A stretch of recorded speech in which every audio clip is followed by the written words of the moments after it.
성경의 반을 끝냈다라는 말이 있습니다.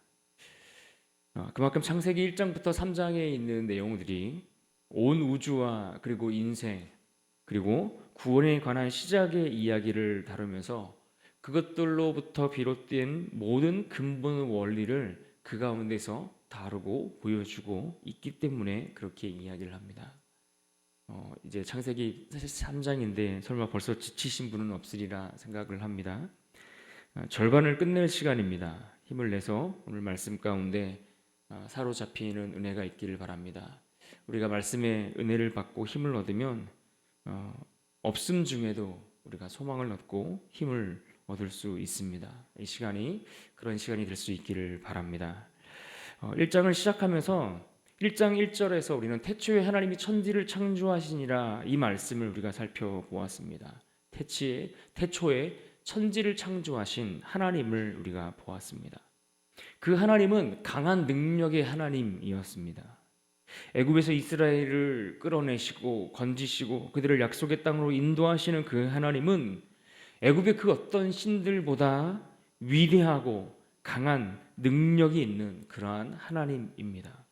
그래서 1장에 나타나는 그 천지를 창조하신 하나님을 소개할 때 그 하나님의 이름을 엘로힘이라는 단어를 사용해서 표현하는 것을 우리가 볼 수 있습니다. 성경에 하나님을 지칭하는 여러 이름들이 나오는데 특히 그 중에서도 강함 그리고 능력 이런 것들을 강조할 때 사용되는 이름이 그러한 하나님의 이름이 바로 엘로힘입니다. 그런데 우리가 어제 살펴본 창세기 2장의 말씀에는 하나님의 또 다른 이름이 등장합니다. 어떤 이름인가 하니 여호와 하나님, 야훼 하나님, 여호와 하나님이 등장합니다. 이 여호와 하나님이라는 이 이름을 사용할 때는 주로 친히 자신을 계시하시고 드러내실 때 사용하는 이름입니다. 엘로힘이 전능하신 하나님을 강조하고 드러내기 위한 이름이라는 이름인 것에 반해서 여호와 하나님은 언약을 세우시고 그 언약을 이루어 가시는 구원의 하나님을 우리에게 소개할 때에 여호와 하나님의 이름을 사용하는 것을 우리가 보게 됩니다.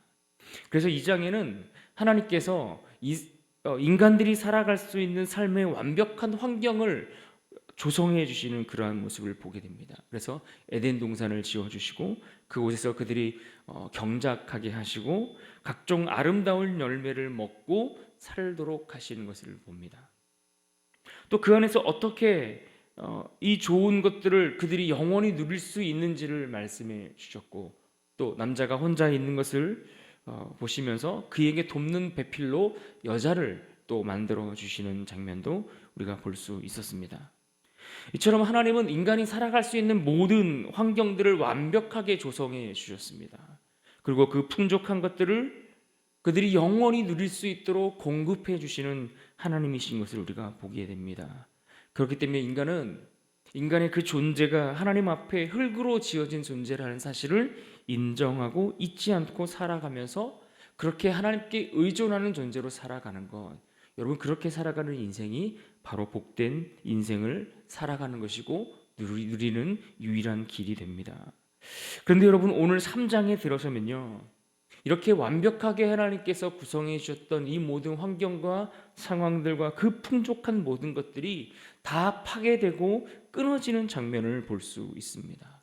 오늘 1절 말씀을 보십시오. 이렇게 말씀합니다. 그런데 뱀은 여호와 하나님이 지으신 들짐승 중에 가장 간교하니라.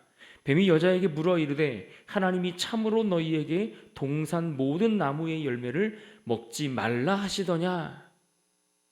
여기 보면 뱀이 등장합니다. 그런데 이 뱀에 대해서 성경이 뭐라고 표현했는가 하니 간교하다라고 표현했습니다. 하나님이 지으신 들짐승 중에 가장 간교한 짐승이 바로 이 뱀이다라고 표현하신 겁니다. 그런데 우리말로 간교하다라고 번역된 이 단어를 보면 원래 이 말의 뜻은 간교하다라는 말로 번역하기보다는 슬기로운 자라는 뜻을 가지고 있습니다. 슬기로운 자. 그래서 이 말의 긍정적인 말들로 이 말을 해석해서 보면 영리하고 신중하다라고 볼 수 있는 겁니다. 그러니까 하나님이 지으신 모든 것을 보시고 보시기에 좋았다라고 말씀하시지 않았습니까? 그래서 하나님이 지으신 그 모든 것들이 좋았다라고 하는 이 말씀과도 조화를 이루는 그러한 해석이라고 할 수 있습니다. 이처럼 하나님은 뱀을 지으실 때에 그 뱀도 그에게 영리함을 주셔서 그런 존재로 만드셨습니다. 그런데 문제는 그가 받은 그 선물, 그 영리함을 가지고 어떻게 활용했는가, 오히려 그것을 가지고 나쁜 일에 악용했다라는 것을 우리는 보게 됩니다. 그렇습니다. 하나님은 우리에게 좋은 것을 주시는 분입니다. 하나님이 우리에게 얼마나 좋은 것들로 우리의 인생을 채워주시고 인도해 주시는지 모릅니다. 문제는 하나님이 주신 좋은 것, 하나님이 우리에게 주신 그 좋은 것을 가지고 우리가 그것을 어떻게 사용하느냐, 이것이 문제입니다. 하나님이 어떤 음악적 재능을 주었다고 생각해 보십시오. 그 음악적 재능을 준 것은 스스로 그가 얻은 것이 아니라 하나님이 주셔야 얻을 수 있는 재능입니다. 그래서 이 음악적 재능을 가지고 잘 사용하면 얼마나 하나님 앞에 아름답게 영광을 올려드리는 일들 가운데 사용됩니까? 그런데 이것을 악용하면 어떻게 됩니까? 이것을 악용하면 오히려 그 음악을 통해 사람의 영혼을 오히려 황폐하게 만드는 그런 음악이 만들어질 수 있는 겁니다. 똑똑한 머리를 준 사람들 생각해 보십시오. 좋은 머리를 가지고 하나님이 뭐 하라고 좋은 머리를 주셨을까요? 좋은 일에, 선한 일에 그 머리를 사용하라고 주신 겁니다. 좋은 물건들을 만들어내고 인간들에게 유익한 물건들을 만들어내고 선한 일에 사용될 수 있는 일들을 계획하고 준비하고 실행하라고 주신 것 아니겠습니까? 그런데 그 좋은 머리를 가지고서 주로 보십시오. 사기치는 사람들, 나쁜 일 하는 사람들, 그 사람들의 머리가 얼마나 똑똑한지 모릅니다. 어떻게 하면 남을 속이고 어떻게 하면 법을 피해서 자신의 이익을 취할 것인가, 이런 생각을 하면서 살아가는 것 옳지 않다라는 것입니다. 오늘 성경에 이 뱀의 간교한 말을 들어보십시오. 3절에 보시면 이렇게 말합니다. 동산 중앙에 있는 나무의 열매는 하나님의 말씀에 너희는 먹지도 말고 만지지도 말라 너희가 죽을까 하노라 하셨느니라. 하나님의 말씀에 그렇게 쓰여 있다라고 뱀이 말했습니다. 그렇다면 우리는 이 말을 듣고 정말 그렇게 하나님이 말씀하셨는지, 정말 하나님 말씀에 그렇게 쓰여 있는지 우리는 확인해야 합니다. 이것을 어떻게 확인해야겠습니까? 하나님이 하셨던 말씀 2장 17절 말씀에서 이것을 확인해 보셔야 합니다. 2장 17절에 보시면 이렇게 말씀하셨습니다. 선악을 알게 하는 나무의 열매는 먹지 말라. 내가 먹는 날에는 반드시 죽으리라 하시니라. 어떤 차이가 있습니까? 하나님은 그들에게 먹지 말라고 말씀하셨습니다. 먹으면 반드시 죽으리라 분명하고 명확하게 말씀해 주셨습니다. 그런데 뱀은 간교한 말로 하나님의 말씀을 교묘하게 우리 가운데 흐트러 놓고 있는 것을 보게 됩니다. 먹지도 말라라고 했던 그 말에 만지지도 말라라는 말을 덧붙입니다. 첨가하고 있습니다. 그리고 죽으리라 말씀하셨던 그 말씀에 죽을까 하노라. 죽을 수도 있고 죽지 않을 수도 있다. 뭔가 애매하고 교묘한 말들로 바꾸어 버리는 것을 우리는 보게 됩니다. 여러분, 사단이 우리를 유혹하고 넘어뜨리려 할 때는 하나님이 우리에게 어떤 말씀을 하셨는지를 우리가 묵상하고 들여다보셔야 합니다. 하나님이 우리에게 어떤 말씀을 하셨고 그 말씀이 의미하는 바가 무엇인지를 알아야 사단이 우리를 공격해오고 우리를 흔들고 넘어뜨리려고 할 때에 우리가 그 가운데에 넘어지지 않고 쓰러지지 않을 수 있는 겁니다. 그래서 원본을 분명하게 아셔야 됩니다. 원래 원본에 어떻게 말씀하셨는지 진짜를 알아야 한다는 이야기입니다. 이것을 우리가 제대로 숙지하지 않고 이해하지 못하면 우리가 언제든지 이러한 유혹들 가운데 흔들릴 수밖에 없고 넘어질 수밖에 없는 겁니다. 요즘처럼 여러분 이단이 많은 이 시대를 우리가 살아가고 있지 않습니까? 이단이 많은 이 시대를 살아가는데 이단들은 말씀들을 자기 나름대로 열심히 공부합니다. 맞든 틀리든 열심히 공부하고 달달 암송하고 꿰뚫고 우리를 공격하려고 무장하고 달려듭니다. 그런데 우리는 말씀을 제대로 알지 못하니까 교묘한 말들에 간교한 말에 흔들리는 겁니다. 넘어가는 겁니다. 진짜 하나님의 말씀이 무엇인지를 알아야 되는데 그 뜻을 알지 못하고 하나님 말씀에 대해서 우리가 무지한 상태로 살아가니까 어떻습니까? 죽을까 하노라, 이 죽을까 하노라 이 말에 넘어가게 되는 겁니다. 여러분 보십시오. 여자가 결국 뱀의 이 간교한 말에 흔들리고 넘어가서 그가 그 열매를 먹고 또 남자에게도 그 열매를 주어 함께 그 죄를 범하게 되는 것을 봅니다. 5절에 보시면 뱀이 동산 중앙의 열매를 먹으면 어떻게 된다고 말합니까? 너희가 그것을 먹는 날에는 너희 눈이 밝아져 하나님과 같이 되어 선악을 분별할 줄 하나님도 아셨다. 하나님도 그것을 하나님과 같이 될 것을 아셨다. 이렇게 표현하고 있는 겁니다. 그랬더니 여자가 그것을 보고 어떻게 반응합니까? 여자가 그 나무를 본즉 먹음직도 하고 보안직도 하고 지혜롭게 할 만큼 탐스럽기도 한 나무였다. 그의 마음에 그것을 탐하는 마음이 이미 있었던 겁니다. 그의 마음에 하나님처럼 되고 싶은 마음이 그에게 있었던 겁니다. 그러니까 사단이 공격해 들어오니까 그 마음이, 그 안에 있는 욕심이 작용하고 반응하는 겁니다. 욕심이 잉태하여 죄를 낳는다고 하지 않았습니까? 우리 안에 품는 욕심을 가지고 있으면 사단이 공격해 들어오는 그 말에 하나님의 진짜 말씀을 접어두고 그 욕심이 반응해서 그 죄를 잉태하게 되는 겁니다. 우리가 어제 2장에서 그런 말씀을 드렸습니다. 하나님이 사람을 흙으로 지으시고 또 그 코에 생기를 불어넣으셨다라는 그 말씀의 의미가 무엇인가? 하나님이 우리 인간의 존재가 어디서부터 왔고 인간이 살아가면서 그들이 거해야 할 그들의 위치와 자리가 어디인지를 분명히 정해 주시고 가르쳐 주신 말씀이라고 했습니다.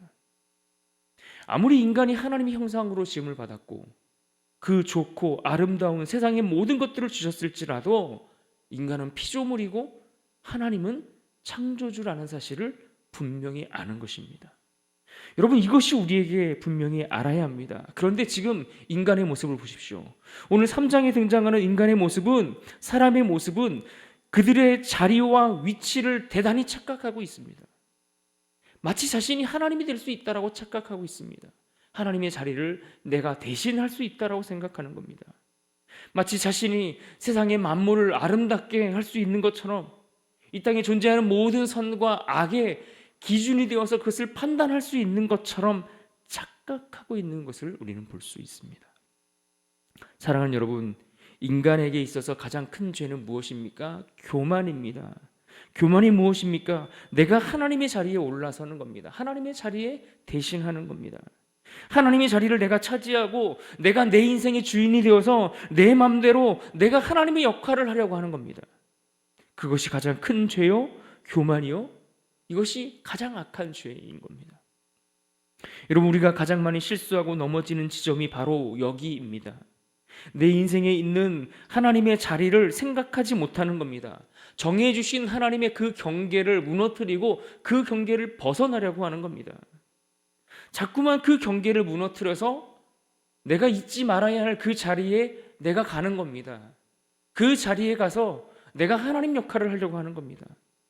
여러분, 바닷물이 절대 땅을 침범하지 않습니다. 왜 바닷물이 땅을 침범하여 넘어오지 않습니까? 아무리 비바람이 몰아치고 폭풍우가 몰아쳐도 그 경계를 지킵니다. 왜냐하면 하나님이 그 바닷물의 경계를 그어주셨기 때문입니다. 공중의 새가 물속으로 들어가지 않습니다. 공중을 떠돌아다니며 공중을 나는 이유가 있습니다. 그것은 하나님이 그들의 범위를 정해 주셨기 때문입니다. 마찬가지입니다. 우리 인간은 하나님의 자리를 대신할 수 없습니다. 하나님을 대신할 수 없습니다. 인간은 근본적으로 하나님과 위치가 다르고 자리가 다른 겁니다. 태초에 존재하셨던 분과 태초에 지음받은 존재가 같을 수 없는 겁니다. 여러분, 죄가 인간에게 들어오자 인간에게 어떤 현상들이 벌어집니까? 가장 먼저 나타나는 현상은 하나님을 피하여 숨게 되는 현상을 우리는 보게 됩니다. 하나님과 단절되었다는 겁니다. 하나님과 교제하고 하나님과 깊이 사귐 가운데 하나님이 주시는 그 풍족함들을 누리며 하나님의 공급 가운데 살아가야 될 인간이 하나님과 단절되고 그 공급되는 모든 것들이 차단되기 시작합니다. 8절에 보십시오. 8절에 보시면 이렇게 말합니다. 하나님의 소리를 듣고 아담과 그의 아내가 여호와 하나님의 낯을 피하여 동산 나무 사이에 숨은지라. 하나님의 소리를 듣고 하나님께 나아가 하나님과 교제하고 하나님과 사귀며 살아가야 될 인간이 하나님의 소리를 듣고 죄가 있으니까 하나님을 피하여 숨게 되었다는 겁니다. 여러분, 하나님을 피하여 숨게 된 인간, 그 인간은 여기서부터 인간의 모든 비극이 시작되는 것을 우리는 봅니다. 오늘 말씀에 보면 여자는 임신하는 고통을 크게 더하였다라고 이야기합니다. 출산하는 고통이 심해졌다는 겁니다. 그런데 실제로 생각을 해보면 출산하는 고통만 있습니까? 실제로 아이들을 키우면서, 자녀들을 키우면서 자녀로 인해서 기쁜 일도 있지만 자녀로 인해서 얼마나 근심하고 아파하는 일들이 우리에게 많이 있습니까? 남자에게는 평생의 수고해야 소산을 먹을 것이라고 했습니다. 애쓰고 힘을 써야 되는 겁니다. 노동이 원래는 하나님이 주신 축복이었습니다. 아담이 그렇게 경작하며 그 노동을 축복으로 여기고 그 일들을 하며 살았습니다. 그러나 죄를 범한 이후에는 남자에게 평생 수고해야 하는, 다시 말해 일하는 것이 우리에게 고통이 되고 족쇄가 되고 그 일에 평생 매여 살아가는 안타까운 삶을 살아가게 됩니다. 그런데 더 큰 문제가 있습니다. 무엇입니까? 땅이 저주를 받아 어떻게 된다고 했습니까? 가시덤불과 엉겅퀴를 낸다라고 말씀해 주고 있습니다. 이게 왜 문제입니까? 수고해도 이 땅이 아름다운 열매를 맺어주지 못하는 땅이 되었다는 겁니다. 열매를 맺기 위해서 애를 쓰고 열심히 수고하고 열심히 경작을 하는데 그 땅이 아름다운 소산물을 가져다 주지 못하게 된다는 겁니다. 그렇죠. 그런 겁니다. 우리가 이 땅에서 애쓰며 수고하며 열심히 살아가는데 열심히 살아가는 만큼 정당한 열매를 얻어야 되는데 정당한 열매를 얻지 못할 때가 많습니다. 이 세상에 그렇지 않습니까? 왜 그렇습니까? 죄의 결과 때문이라고 성경은 우리에게 말씀해 줍니다. 그래서 창세기 3장 이후에 등장하는 창세기의 이야기들을 들여다보면 그 이야기 속에서는 끊임없이 죄와 그로 인한 그 결과로 고통이 반복되고 그 굴레를 벗어나지 못하는 인생이 이야기들로 채워지게 되는 것을 봅니다. 그런데 오늘 여기서 중요하게 우리가 붙들어야 될 하나가 있습니다. 인간의 이러한 교만과 인간의 이러한 어리석은 죄에도 불구하고 하나님의 사랑이 완전히 중단되지 않았다라는 것을 우리는 볼 수 있습니다. 21절에 보면 이렇게 말씀합니다. 여호와 하나님이 아담과 그의 아내를 위하여 가죽 옷을 지어 입히시니라. 아멘. 죄로 인해 눈이 밝아진 인간이 자신의 벌거벗은 모습을 보고 수치심을 갖게 됩니다. 그래서 무화과 나무 잎을 가지고서 그 잎으로 치마를 만들어 자신의 몸을 가렸다고 했습니다.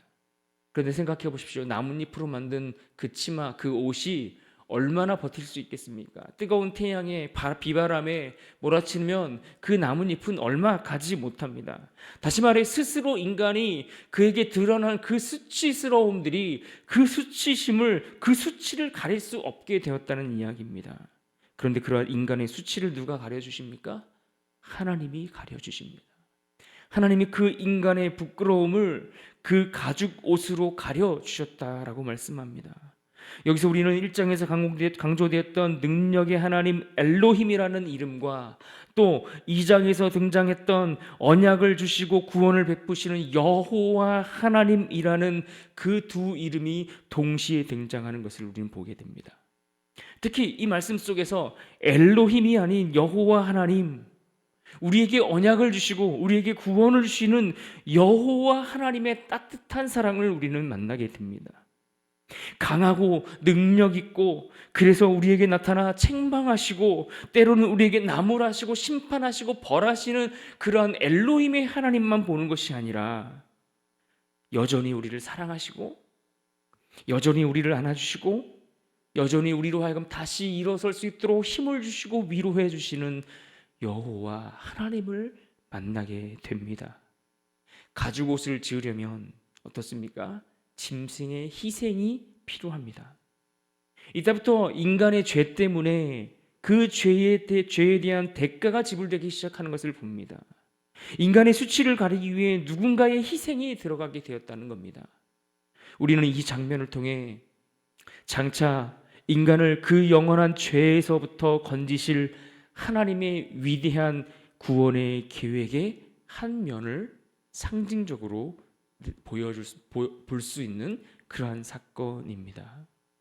인간의 죄와 교만에도 불구하고 여전히 사랑으로 다가오셔서 기회를 주시고 소망을 주시는 하나님을 이 아침에 우리가 기억할 수 있기를 바랍니다. 그래서 오늘 우리가 이 하루를 살면서 이 말씀을 꼭 붙들고 기억하시길 바랍니다. 21절 말씀입니다. 같이 한번 읽겠습니다. 21절입니다. 시작. 여호와 하나님이 아담과 그의 아내를 위하여 가죽옷을 지어 입히시니라.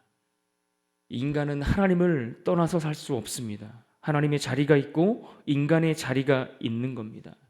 하나님이 없이도 괜찮다라고 말하고 하나님을 떠나서 스스로 살 수 있다라고 속삭이는 간교한 이 사단의 말에 여러분 속지 마시길 바랍니다. 이 간교한 말에 진짜 하나님의 말씀이 무엇인지를 생각하시고 그 말씀을 붙들고 그 말씀을 놓치지 마시길 바랍니다. 특별히 오히려 우리를 위해 가죽 옷을 지어 입히시는 주님을 이 하루 기억할 수 있기를 바랍니다. 나의 수치를 가려주시는 그 주님의 사랑을 기억하고 그 사랑을 묵상하고 그 사랑 앞에 감사함으로 이 하루를 살아갈 수 있는 여러분 되시기를 주님의 이름으로 축복합니다. 기도하겠습니다.